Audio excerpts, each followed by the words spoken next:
Good morning everybody, how are you today? Pagi ini kita kembali lagi dalam pembelajaran muatan bahasa Indonesia.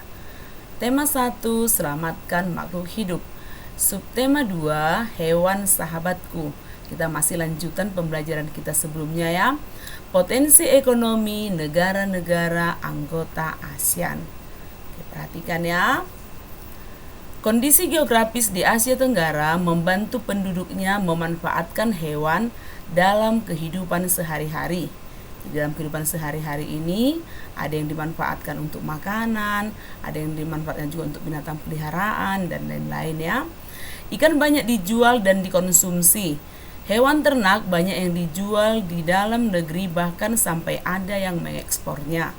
Kita bisa belajar lebih banyak mengenai kegiatan ekonomi di kawasan Asia Tenggara terkait kondisi geografisnya. Oke, perhatikan ya. Ini adalah negara Kamboja. Negara Kamboja, perekonomiannya itu atau mata pencaharian mereka, sebagian besar penduduknya adalah sebagai petani. Dan hasil yang terbesar di sana adalah padi. Padi ini diolah menjadi beras. Oke, perhatikan juga ya.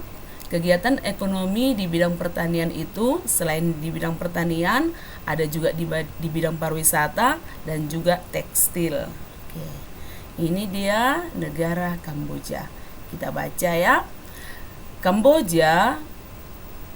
Di Kamboja mengalir Sungai Mekong. Daerah di sekitar Sungai Mekong merupakan daerah yang subur. Mata pencarian penduduk Kamboja adalah pertanian. Hasil pertanian Kamboja yang lebih besar adalah padi dan karet. Oke, perhatikan ini selanjutnya. Ini negara Laos. Jadi di Laos juga ya.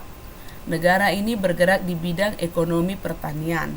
Dan yang terbesar juga hasil pertanian mereka adalah padi.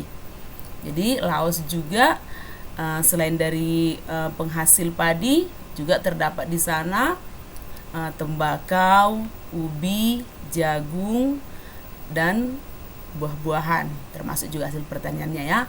Tapi yang paling besar adalah pertanian padi. Oke, perhatikan di sini negara Laos. Laos bertetangga dengan Kamboja.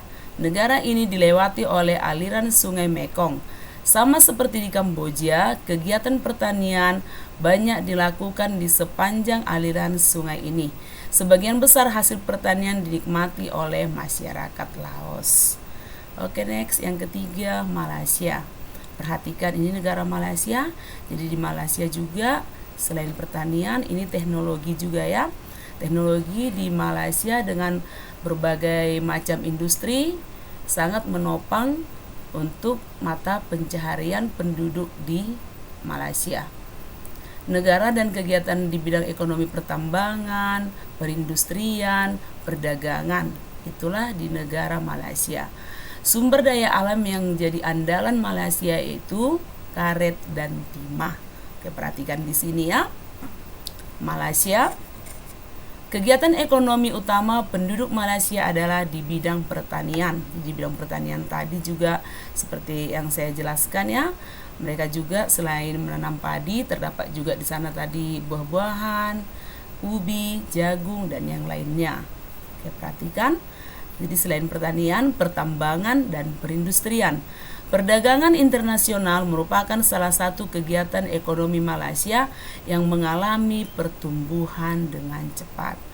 Peralatan elektronik, minyak, dan gas bumi diekspor ke negara lain.